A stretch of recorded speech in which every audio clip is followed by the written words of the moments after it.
folks, this is Big Doug Outdoors here. I know this is something that's simple. Maybe this is something that maybe helps somebody out that's a beginner out there. I know right now it's kind of hard to get your hands on night crawlers. I know in my area, when you go to get them, they're usually about $4 to $5 for a dozen. And I just cannot see giving that kind of money for a dozen of night crawlers and when I could put it into something else. So this is something maybe save you a little bit of money out there, and that is go out and catch your own night crawlers. It's real simple and easy like that. Do it. Best time to do it is right after a good rain throughout the day, and then go that evening after. Wait about a couple hours after dark, then go out there, and I'm telling you, you will find all kinds of night crawlers. I caught about 3 dozen within about 20 minutes. It was that quick. Actually, probably less than that. But anyways, just wanted to show you guys this real quick, and then we'll talk a little bit about how to feed them and how to take care of them and keep them alive. Alright, so stay tuned. So here we go, folks. We're in my kitchen starting out. Make sure you got you a decent little container. You can get you a plastic one here like I got, that some cottage cheese came in. And you want to rinse it out real good. You don't want to leave anything in there that was from the food that was in it.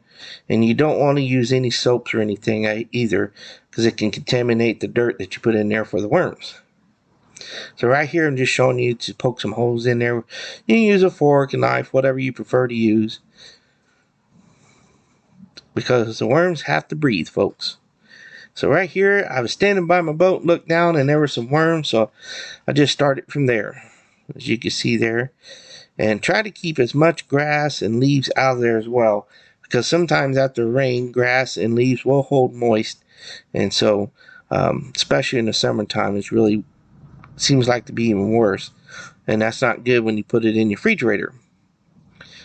So right here, what I'm doing is just kind of scanning around, as you guys can see that, for worms. And if you notice, throughout this little video here that I'm showing you, that if you see my head kind of, you'll see the light turn to the left or right a little bit from where I'm going down to catch the worms. That's because that way the worms don't get shy and because I don't know if they think it's sunlight or what it is, but they'll take off back into the ground and you won't catch them. In this short little distance here, I'm going to be showing you guys, I caught probably about 6 or 7 worms from the front of my boat all the way to the round to the side of the house. And right there, I was looking for my little Yorkie, little Ollie. I had him out there to go potty, and my big dog, Gunner, and I was making sure they were okay. And it kind of makes it hard, too, with having them out there, because they keep running in front of me and spooking the worms. Because any little vibration of your feet walking or anything like that, you have to be really careful. And also, when you got your rubber sole shoes on and it makes that squeaky noise in the grass, it'll spook them as well. So you got to be really quiet. Pay attention where you step your feet down. That way you don't step on sticks and all that. So right here, you can see I got probably 3 dozen of night crawlers by this time. I kind of went ahead up further forward to kind of show you guys this a little bit. And I sat in one spot there at this time, and I caught probably 3 worms sitting in one spot. And even when you pull them out of the ground, if you do have some that doesn't spook from the light, it seems like they scatter real fast when they feel you pulling that worm out of the ground. Even when you ain't pulling grass or anything like that. So they must be really sensitive to vibration. But it's a good example there with that cup. If you noticed it, the worm is kind of crawling out, and I kind of knocked it back down in there. They keep trying to crawl out. So if you put your dirt in first, you're going to have a lot of issues with that, folks. And right now I'm looking for my little dirt hills or dirt mounts that I got out there in my yard from the moles and shrews. And I'm going to get some dirt here and try to keep the leaves and the sticks and, grass as much as I can out of there. And you want to fill this up about 3/4 full, the cup, because that way you can mix your worms in with it, and help with insulating the worms as they're in the cup when you put them in the refrigerator to keep them alive. It's very important to do this, folks, and get really dry as you can. As you can see there, it's not really clumping up. It's just kind of mixing it all and get ready to mix it all in together, so that way you get my worms together as well before I put them in the refrigerator.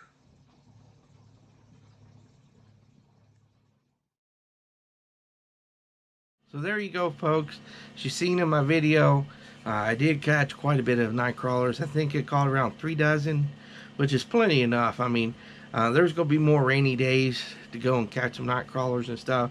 And like I said, I mean, this may help you save you some money, especially if you're a type of person that's out about every weekend, sometimes through the week out catfishing or bluegill fishing, crappie, or anything like that, because just about any type of fish will hit on a night crawler. Even carp will, folks.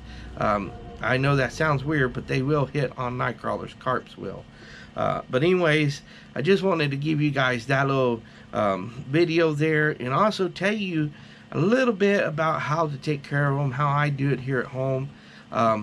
You want to put your worms in the container first, not the dirt, and I'll explain why.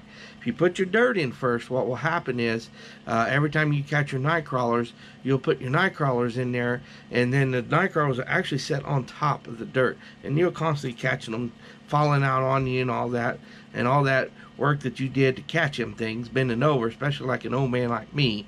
So what you want to do is put your worms in first, and then go over, find you a little bit of loose soil, and pay attention where you put your hands at too, because if you got dogs like I do, you got dog poop out there, and you don't want to grab a hold of dog dirt or cow patties if you're out in the cow field pastures. So loose soil from moles or shrews like that made the little ruts in your yards, or a little dirt mound, go over and dig your hand in there, and you'll be able to put your dirt in on top, fill it about 3/4 full, and then reach your hand down in the dirt, mix the worms together with the dirt, because if you don't, you put them straight into the refrigerator like that, you'll eventually kill your worms off, because the soil will act like a little bit of insulation in there with them. So that'll keep them longer live and everything for you to have them out there for time in and time out as you go in and out from fishing. And to me personally, I like the worms that you get here in your local area where they come from, or your ground out in your yard, will last longer than the ones that you get from Canada. I've noticed that you know, there's several places, big shopping centers and stuff that have fishing stuff in there. They will have the Canadian worms, and I always have trouble with keeping them alive. I might be able to get 3 to 4 weeks out of them, sometimes almost a month and a half, and then the next thing I know, I go get them out, they're all molded and no good anymore. And also, it's a good idea after you get done using your container too, save that dirt, put it back in a Ziploc bag or something like that, or a trash bag, put it out away from the wife so she won't get mad at you or nothing in the house. So that way you can keep that dirt and keep that soil, and you can put it in with your worms, especially if it rained really hard and the ground is so saturated it's all nothing but mud.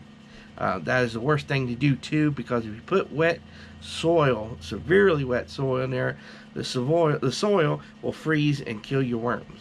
So you want to be able to be knowledgeable with that. And also, to feed them, all you have to do is put breadcrumbs on top of there, some pieces of bread.